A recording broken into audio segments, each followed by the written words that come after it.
Pertanian UMNU Kebumen gali potensi lokal dengan melakukan kunjungan ilmiah ke kebun bengkoang di Desa Kedung Bulus, Kecamatan Perembun. Kabupaten Kebumen merupakan daerah yang kaya akan potensi lokal. Salah satunya adalah tanaman hortikultura. Tanaman buah seperti jambu kristal, belimbing, durian, dan lain sebagainya merupakan salah satu kekayaan lokal yang sering kita temui di kota Kebumen ini. Tak kalah dari buah-buah tersebut, buah bengkoang juga merupakan ikon Kebumen ini. Karena begitu kita memasuki kota Kebumen, dari arah timur akan di sepanjang jalan di daerah Perembun, kita akan disuguhi dengan pemandangan indah, yaitu hasil bumi buah bengkoang berjajaran di kanan kiri jalan.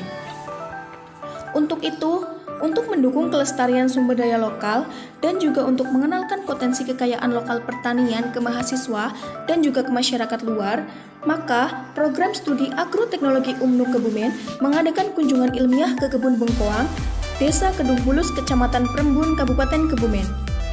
Desa Kedung Bulus dipilih sebagai lokasi kunjungan ilmiah karena desa tersebut merupakan sentra produsen bengkoang. Kegiatan ini dilaksanakan pada hari Minggu 29 Agustus 2021 dan diikuti oleh dosen dan mahasiswa dari program studi agroteknologi Fakultas Pertanian dan Teknik UMNU Kebumen. Kunjungan dilakukan langsung ke kebun bengkoang dengan narasumber Ketua Gapoktan Ngudi Rahayu Bapak Naseh. Berbagai materi disampaikan oleh beliau, Ketua Gapoktan Ngudi Rahayu, mulai dari sejarah tanaman bengkoang, perbenihan, teknik budidaya, hingga panen dan pasca panen dari bengkoang.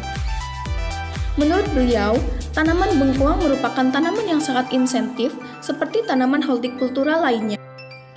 Namun, dari segi ekonomi, budidaya tanaman bengkoang sangat menjanjikan karena per 100 ubin, petani di Desa Kedung Bulus dapat memproduksi 4-5 ton per hektar dengan harga per kilogram sekitar 2.000-4.000, maka akan diperoleh 8 juta sampai 20 juta. Hasil ini yang membuat petani di desa tersebut terus melakukan budidaya bengkoang. Tanaman bengkoang, menurut Pak Naseh, juga merupakan tanaman yang tidak terlalu banyak hama dan penyakit. Kunci dari keberhasilan budidaya tanaman bengkoang adalah di benih dan pengolahan tanah. Desa Kedung Bulus cocok ditanami bengkoang karena kondisi tanah yang bertekstur liat sehingga dapat menghasilkan rasa bengkoang yang manis dengan penambahan pupuk organik, ungkap Pak Naseh. Petani memilih melakukan perbenihan sendiri dalam menanam bengkoang daripada di pasaran karena harga bibit bengkoang di pasaran mencapai 350.000 per batang. Dengan kendala yang dihadapi, yaitu belum tentu berbuah ketika ditanam. Varietas bengkoang saat ini dikembangkan di Desa Kedung Bulus, diantaranya ganja dan juga jero. Jarak tanam yang digunakan untuk budidaya diantaranya memiliki bentuk bulat dan rata, memiliki akar yang kecil, dan jarak antara umbi sampai keluar tunas pendek. Tanaman bengkoang dipupuk 2-3 kali, yaitu saat tanaman berumur 20 HST dan setelah bengkoang berbuah kecil. Pemupukan dilakukan pada saat tanaman sudah memiliki 2 helai daun dengan cara ditugal. Pada kondisi normal, tanaman bengkoang dapat dipangkas 5-6 kali untuk terjadi pembuahan. Namun, untuk saat ini hanya dilakukan pemangkasan 2 kali, yaitu saat tanaman sudah muncul daun 5-6 helai.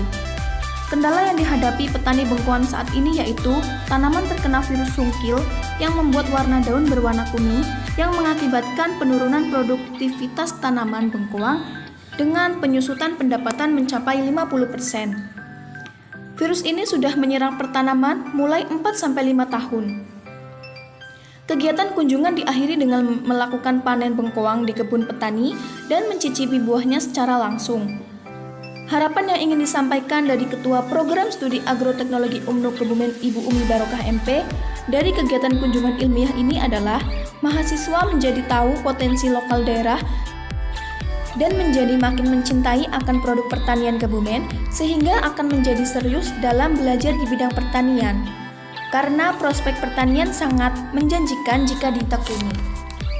Apalagi di tahun seperti saat ini ketika pandemi COVID-19 melanda Indonesia bahkan dunia. Bidang pertanian tetap eksis meningkatkan perekonomian bangsa, tetap mampu berproduksi di berbagai sektor, baik tanaman pangan, perkebunan, maupun hortikultura. Selain itu, harapannya masyarakat yang belum melakukan budidaya tanaman bengkoang dapat melakukan budidaya tanaman bengkoang karena prospek nilai ekonominya yang menjanjikan dan budidaya tidak terlalu rumit.